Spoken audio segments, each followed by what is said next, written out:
The fire does not begin with flames. It begins with the wind changing direction, warm and deliberate, pressing against the ranch house as if it has made a decision. The horses crowd the far fence, the dogs go silent, and when Daniel Hale climbs the water tower ladder, he sees a thin black line cutting across the ridge, straight and controlled, moving through the dry brush faster than any storm. And in that quiet second, he understands the worst part. The only road out runs through a mile of brittle grass, and the wind is no longer blowing away from them. September 26, 1968. Santa Ynez Mountains, near Santa Barbara, California. The morning begins too clear for late September. The sky stretched thin and colorless, the hills baked pale after months without rain, and Daniel Hale stands by the corral gate counting fence posts instead of cattle, because the wind has been wrong since dawn, steady out of the northeast, dry and insistent, a Santa Ana wind that carries no scent of ocean, only dust. And behind the ranch house, Claire Hale pins laundry that will never dry because the air feels like an open oven. Both of them pretending the radio forecast about brush fire warnings is just another seasonal caution, until the horses begin to edge away from the canyon fence without being called, clustering tight as if an invisible line has been drawn in the dirt. Daniel notices the first sign not with his eyes but in his throat.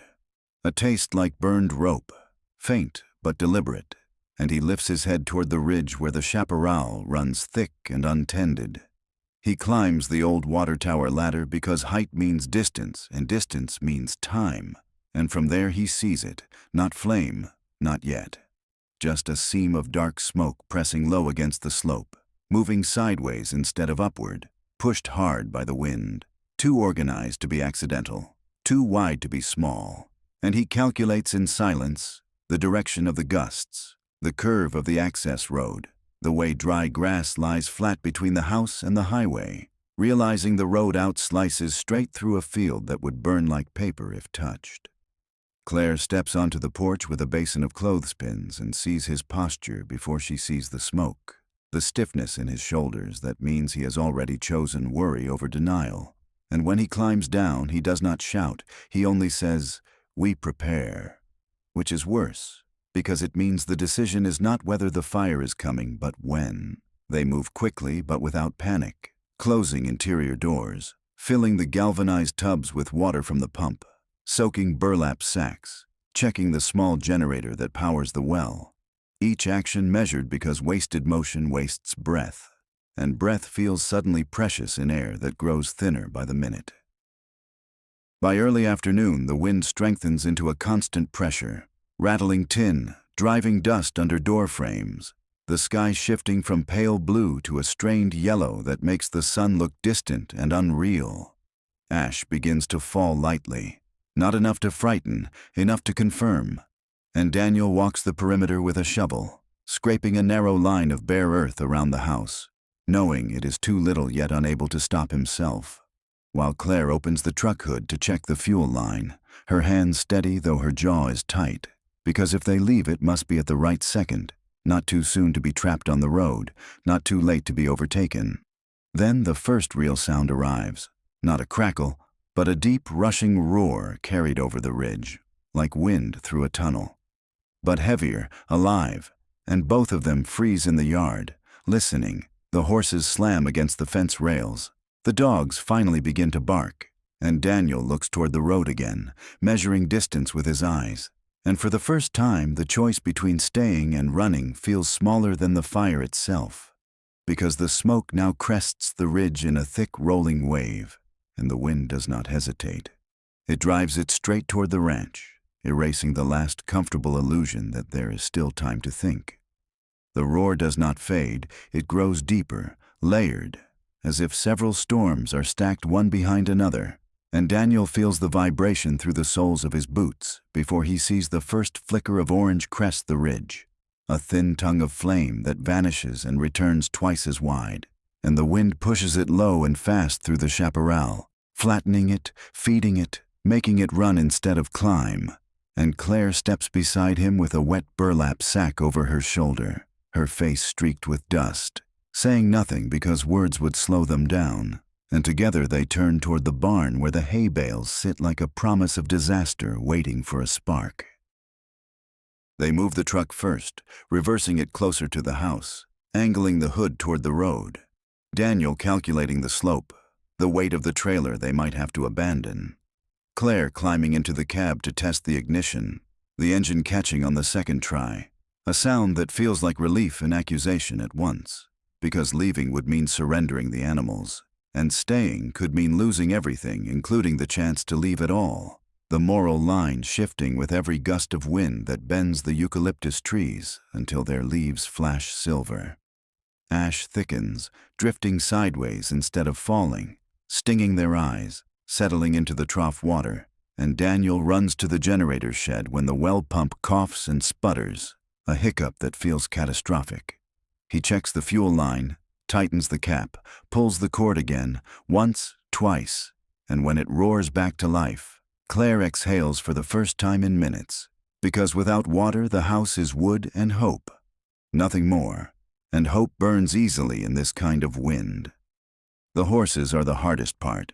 They refuse the halters, eyes wide, nostrils flared at a scent older than fences, and Claire grips the lead rope with both hands while Daniel opens the far gate to drive them toward the scraped earth circle around the house, choosing the smallest open space as their temporary defense, knowing they cannot outrun a fire in panic, knowing the road could trap them between flame fronts if the wind shifts again and the sky darkens. Not like evening, but like something closing in, a ceiling lowering inch by inch. Then the power lines along the distant ridge flash once and disappear behind smoke, and the roar turns sharp, crackling, individual trees beginning to ignite in staggered bursts, the sound of sap exploding in heat, and Daniel looks at Claire through air that now tastes fully burned, and he says, "We wait for the turn," because Santa Ana winds are known to change without warning at dusk, and that change could mean a narrow corridor of escape or a final mistake. And standing there between house and barn, with the fire advancing in uneven leaps, they understand that timing, not strength, will decide what happens next. The fire reaches the first line of scrub below the ranch like a tide that has finally decided to break, not exploding but advancing in steady lunges, each gust bending the flames nearly horizontal so they skim the ground and race forward, and Daniel feels the heat before it touches the fence, a heavy push against his chest, while Claire stands by the well with the hose already uncoiled, water running in a thin, controlled stream because pressure must be conserved, because panic wastes more than flame ever could. A gust stronger than the rest slams into the barn wall, and for a single breath everything tilts. The tin roof shudders, a loose shutter tears free and skids across the yard, and sparks scatter like insects, landing in the dry grass between house and corral. Claire moves first, beating at the nearest ember with a soaked burlap, crushing it into mud, Daniel following with the shovel, scraping, smothering, stamping, their movements tight and economical. No shouting, no wasted energy, just the rhythm of survival measured in seconds and inches. The sky turns the color of brass, light filtered through smoke so thick it feels solid, and ash begins to fall in clumps, not flakes, pieces of someone else's fence, someone else's roof, drifting down as warnings. The horses rear once against the rail, and Daniel makes a choice that costs him a visible piece of himself. He cuts the back section of fence with bolt cutters and drives the animals into the narrow strip of cleared earth behind the house, trusting instinct over enclosure, trusting that open space is safer than panic against boards that will soon ignite. The roar swells as flame crests the final slope, individual bushes igniting in violent bursts, the sound of brush collapsing inward as heat devours it, and Claire glances toward the truck, calculating distance again. The road beyond, now half obscured by smoke that moves like a living thing, folding and unfolding, and she imagines the engine stalling in that haze, the tires losing grip on gravel scattered with embers, the possibility of being trapped between two advancing fronts if the wind pivots even 5 degrees. Then something shifts. Not a full turn, not yet, but a hesitation in the wind that makes the flames rise instead of run, straightening upward for a breath instead of leaning forward. And Daniel sees it, a subtle slackening, a fragile opening measured in heartbeats. He meets Claire's eyes across the yard thick with smoke and heat shimmer, and neither speaks, because the next decision will either carve them a narrow corridor through fire or close the only door they have left. Daniel does not say go, he moves, and movement becomes the command. He runs for the truck while the flames behind the barn climb higher, no longer crawling but striking upward in sharp vertical bursts, the brief hesitation in the wind thinning with every second. And Claire understands that the narrow slack in the air is already closing. She drops the hose, water spilling uselessly into dust, and sprints across the yard, where heat presses against her back like a living hand. The engine is still running, a low mechanical pulse beneath the roar of fire. Daniel swings into the driver's seat, boots scattering ash across the pedals. Claire slams the passenger door shut, and for a heartbeat they sit without moving, watching sparks race along the grass near the road, calculating distance, counting gusts, listening for the wind to commit to one direction. And when the flames at the ridge lean forward again, flattening toward them, Daniel shifts into gear and drives. The first stretch is clear enough, gravel popping beneath the tires, smoke sliding across the hood in uneven sheets, visibility shrinking to the width of the headlights, though it is still afternoon. And Claire twists in her seat to look back, watching the ranch disappear behind a curtain of brown haze, the barn roof briefly visible through smoke before vanishing entirely. And she feels something close to anger at the unfair speed of it all, at how quickly years can compress into minutes. Halfway down the mile of brittle grass, the wind surges hard from the northeast again, stronger than before, and the fire answers instantly. A wall of orange erupting along the left side of the road where scrub meets open field, flames running parallel to them, close enough that heat ripples distort the air in front of the windshield. Daniel tightens his grip on the wheel, keeping the truck centered, knowing that stopping means being swallowed. Accelerating too much means losing control on loose gravel, and balance becomes everything. Then the road bends sharply near a dry creek bed, and as they round it, the smoke thickens into near darkness, headlights reduced to dull halos, ash swirling so densely it sounds like rain against the metal roof. And suddenly a fallen eucalyptus limb lies across the path ahead, not large but large enough to halt them, and Daniel brakes hard, the truck skidding slightly sideways, fire racing along both sides of the narrow road, the wind howling without pause. And for the first time since they left the yard, there is no clear direction forward. For a second neither of them moves, the engine idling, smoke folding over the hood, flames advancing along the roadside brush with a speed that feels deliberate, and Daniel understands that waiting is no longer strategy, but surrender. He throws the truck into park and says, 30 seconds. Not because he has measured it, but because numbers create action, and Claire is already out of the cab before the words finish, heat slamming into her as if she has opened a furnace door. The fallen eucalyptus limb is heavier than it looked through smoke, bark already sizzling at the edges where embers cling. Daniel grabs it first, boots sliding in gravel, Claire joining him without hesitation, both of them lifting together, muscles straining, ash sticking to sweat on their arms, the fire along the left ditch flaring brighter as wind feeds it, and for one terrifying instant, the limb refuses to move, trapped under its own weight and the uneven road. A gust drives sparks across the truck's windshield, tiny impacts tapping like urgent fingers, and Claire feels fear sharpen into anger. She shifts her grip, digs her heels into gravel, and lifts again with everything she has. Daniel adjusting his stance, the branch scraping forward inch by inch until it clears enough of the road to create a narrow passage. Not safe, not comfortable, just possible. And that is enough. They drop it and run back to the truck, Daniel's hand slipping once on the hot door handle before he wrenches it open, both climbing in as flames begin licking at the outer edges of the gravel shoulder. He accelerates without hesitation, steering through the thin opening they carved, tires crunching over splintered wood, and for a moment, The truck drives directly between two lines of fire that lean inward like closing jaws. Inside the cab, the air turns hazy. Despite the closed vents, smoke seeping through every seam. Claire presses a damp cloth over her mouth, eyes fixed ahead, because beyond this bend the road descends toward the highway, and the highway means distance, and distance means a chance. But as they crest the next small rise, they see something that slows Daniel's foot on the accelerator. The highway below is no longer empty. A dark haze lies across it, and far to the west, another column of smoke rises, suggesting that the fire has not chosen one direction, it has chosen many. Daniel eases off the accelerator, not out of hesitation but calculation, because the sight below is wrong in a way that feels final.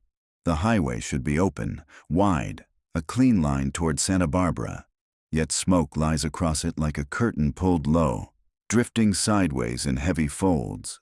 And to the west, another fire burns along the ridgeline, smaller but dangerously placed, suggesting the wind has carried embers far beyond the first front, turning one threat into several.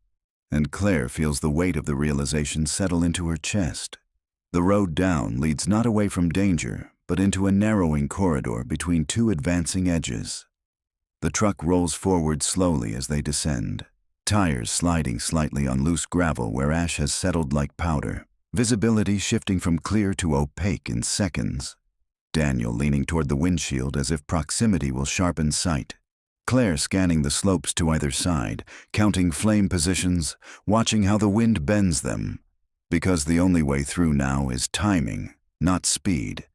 They must pass the stretch of highway before the western fire crosses it completely. A sudden gust slams across the canyon, stronger than any before, and the smoke on the highway thickens into a solid wall, headlights useless in the daylight gloom.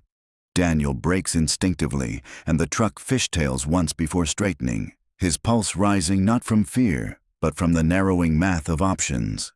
If they continue blindly, they risk driving straight into fire. If they stop, they risk being overtaken from behind. And behind them, the first blaze has already crested the slope they descended, flames visible through gaps in smoke, closer than comfort allows. Claire makes the next decision without waiting. She reaches for the map folded in the glove compartment, though she knows these hills by memory, and says there is an old service track running parallel to the highway for a mile before reconnecting near a dry reservoir. Rarely used, narrow, but possibly clear of heavy brush. Daniel hesitates only long enough to confirm direction, then turns sharply onto the faint dirt spur barely visible through haze, the truck jolting as it leaves the graded road for uneven ground. The service track is little more than twin ruts cutting through scrub, bordered by low brush already trembling with scattered embers. And as they push forwards, the western fire shifts again, wind angling it downward toward the canyon floor. The two fronts no longer separate lines, but slowly bending arcs that threaten to meet, forming a pocket. And Daniel realizes with cold clarity that if those arcs close before they clear the reservoir basin, they will be inside the fire's own design, surrounded not by walls, but by heat and air that offers nowhere left to run. The service track narrows until brush scrapes both sides of the truck, dry branches snapping against the doors, and Daniel keeps the speed low because one punctured tire would end everything here. The reservoir basin visible ahead as a shallow bowl of pale dirt surrounded by sparse scrub, a place that might hold less fuel for flame. And Claire watches the ridgelines on either side, tracking the fire's movement not by sight alone, but by sound. The deep rolling surge that shifts pitch as it changes direction, the wind now erratic, gusting in sharp bursts that send sparks spinning unpredictably across the canyon. Behind them, the eastern front drops into the slope they just crossed, flames racing downhill faster than reason allows, pulled by gravity and wind together. And to the west, the second blaze thickens into a solid wall of smoke, the two arcs bending inward as if guided by the same hand, and Daniel feels the realization settle fully. They are not outrunning the fire, they are threading a space that is actively shrinking, and timing is no longer measured in minutes, but in breaths. They reach the edge of the reservoir basin and Daniel drives straight into it, the truck descending onto hard-packed earth where vegetation thins to scattered weeds, heat pressing down but not yet surrounding them, and for a brief second there is clarity. Open sky above, fewer trees to ignite, the basin acting like a shallow shield. Claire scanning the perimeter and seeing flame lines approaching along the upper rim, not yet touching, but closing the circle inch by inch. Daniel stops the truck near the lowest point of the basin and kills the engine, conserving fuel, because if they must move again it will need to start instantly, and together they step out into air that feels thinner and hotter than before, smoke drifting overhead in layered sheets. He grabs the shovel again while Claire pulls the remaining water containers from the cab, both of them working without discussion to widen the bare patch around the truck, scraping away brittle weeds, stamping embers that land too close, every motion deliberate, controlled, refusing panic because panic wastes oxygen. Then the wind shifts once more, not away, not toward, but swirling, unpredictable, and along the rim of the basin the two advancing fire lines finally meet in the distance, forming a jagged crescent of flame that begins to curl inward, and Claire understands with a cold steadiness that the basin may protect them from direct flame, but not from the air itself, because when fire surrounds open ground it consumes oxygen and replaces it with heat and smoke, and as the circle tightens around the reservoir's edge, the real danger becomes invisible, carried in every breath they are forced to take. The air changes before the flames reach the basin. It thins and grows heavier at the same time, each breath hotter than the last, and Daniel feels it first as dizziness at the edges of his vision, a slight delay between thought and motion, while Claire presses a damp cloth harder against her mouth, knowing water will not last long enough to cool the air, but refusing to surrender the small advantage it offers. And around them the crescent of fire along the rim rises higher, flames no longer racing but standing tall, forming a wall that traps heat inside the shallow bowl. Smoke begins to descend instead of drift, folding downward in slow waves, and Daniel makes the next decision quickly. He opens the truck doors wide to create airflow through the cab, positioning the vehicle so that the faintest breeze crosses through it, and Claire climbs inside to retrieve the canvas tarp from the back seat. Together they stretch it low along the side of the truck facing the heaviest smoke, anchoring it with rocks to form a crude barrier, not against flame but against the direct push of heated air. The basin floor grows unsteady under their boots as hot gusts swirl unpredictably, small whirlwinds of ash spiraling across the dirt, sparks landing and dying on the bare earth they scraped clear, and Daniel watches the rim carefully, searching for weakness in the ring of fire, a lower section where fuel is thinner, where flame height falters even briefly, because escape now depends on reading the pattern rather than resisting it, and patterns shift every minute under a wind that refuses to hold steady. Claire feels the pressure building in her lungs, the sense that the air itself is being used up, and she crouches lower near the truck's shadow where heat feels marginally less brutal, calling Daniel's name not in panic but in urgency, pointing to a section of rim where flames dip slightly behind a rocky outcrop, a narrow gap forming as wind pushes the main body of fire eastward for a fleeting second. And Daniel sees it too, a seam not wide, but real. They do not speak again. They move, abandoning the tarp, diving back into the cab as Daniel turns the ignition, the engine hesitating once before catching, and he steers toward the shallow incline leading to that fragile opening, the truck bouncing over uneven dirt while smoke thickens behind them, the gap along the rim narrowing even as they approach. And for one breathless moment, it is impossible to tell whether they are driving toward a corridor of survival or directly into the closing edge of the fire's embrace. The truck hits the incline hard, tires spinning once before catching on packed dirt, and Daniel keeps the wheel steady, refusing to overcorrect, because one sharp turn could send them sideways into brush that will ignite in seconds, the gap along the rim visible ahead as a wavering slit between two taller walls of flame, wind pushing the main body eastward, but already threatening to fold back, and Claire leans forward in her seat, counting the rhythm of the gusts, whispering without realizing it.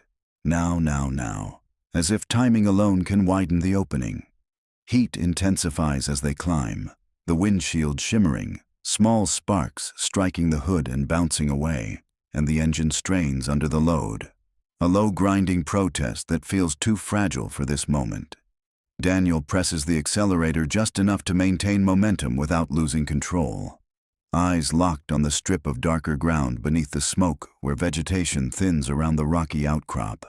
That narrow weakness in the fire's line that might hold for a few seconds more. Halfway up the slope, the wind snaps violently from the north. Not a gradual shift, but a sharp blow that bends the flames inward again, narrowing the seam, and Claire's breath catches as she sees the two tongues of fire begin to lean toward each other, reaching across the gap like closing hands. Daniel reacts instantly, downshifting to gain torque, pushing the truck harder despite the uneven ground, the tires jolting over stones, suspension creaking, smoke flooding across the hood so thick it erases depth and distance. For a moment, they are inside the smoke itself, not seeing flame, but feeling its presence on both sides, heat radiating through the doors, the cab filling with the bitter taste of burned brush. And Claire fights the urge to close her eyes, because losing sight now means losing direction. And then the truck bursts through the densest wall of haze into a strip of clearer air just beyond the rocky outcrop. The gap holding by inches as the two flame fronts hesitate again, colliding behind them with a roar that shakes the rear window. Daniel does not slow. He drives forward onto the outer slope, descending toward a stretch of open scrub that leads back toward the main highway. But relief does not arrive, because as they look ahead through thinning smoke, they see flashing lights in the distance. Emergency vehicles stopped across the road, the highway already closed, and beyond the barricade, another dark plume rising from lower hills, proof that the fire has outrun more than just them, and the path to safety remains uncertain, balanced on decisions that are not yet theirs to make. The flashing lights ahead do not promise rescue. They signal another barrier. Engines idling across the highway while smoke rolls low over the asphalt. And Daniel slows the truck as a sheriff's deputy steps into the road with one arm raised, shouting words lost in the wind, gesturing sharply toward a turnout carved into the hillside. And for a brief, bitter second, Claire feels anger rise again, because stopping now feels like surrender after everything they have crossed. Daniel pulls into the turnout where two other vehicles sit coated in ash, their drivers standing beside them with the same strained expressions, watching the fire move across distant slopes. And the deputy leans to Daniel's window, voice urgent but steady, explaining that the main highway south is cut off, the northern route unstable, but a narrow access road toward the coast has just been cleared by a bulldozer crew, temporary, risky, open for minutes at a time when wind allows, and Daniel listens not for reassurance, but for timing. Behind them, the ridge they escaped glows in uneven bursts, the two fire fronts now merged into a continuous line pushing westward, and Claire realizes how close the Basin came to becoming their final circle, how narrow the seam truly was, and she grips Daniel's sleeve, not from fear now, but from focus, because hesitation could close this new corridor just as easily as the last.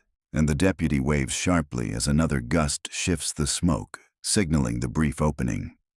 Engines start in unison, three vehicles moving in a tight line along the improvised coastal track, tires throwing dust and ash into the air, the ocean wind faint but present ahead, cooler, steadier, and as they descend toward lower ground, the sky begins to lighten from brown to gray, smoke thinning enough to reveal a strip of blue water in the distance, the first true sign of separation from the fire's reach.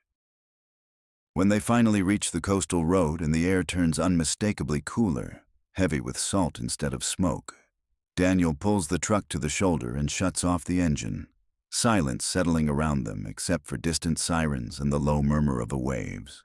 And Claire steps out slowly, looking back at the mountains now obscured by a vast rolling cloud, understanding that the ranch may be gone, the fences, the barn, the years of work. Yet they are standing, breathing clean air, alive not because they were stronger than the fire, but because they read it carefully, moved when movement mattered, and endured the minutes when stillness felt impossible. And as emergency crews pass heading uphill, the realization settles quietly between them. Survival is rarely dramatic in the end. It is a series of narrow decisions that, taken together, become a way back to open sky. If you enjoyed this story, subscribe to read more survival stories.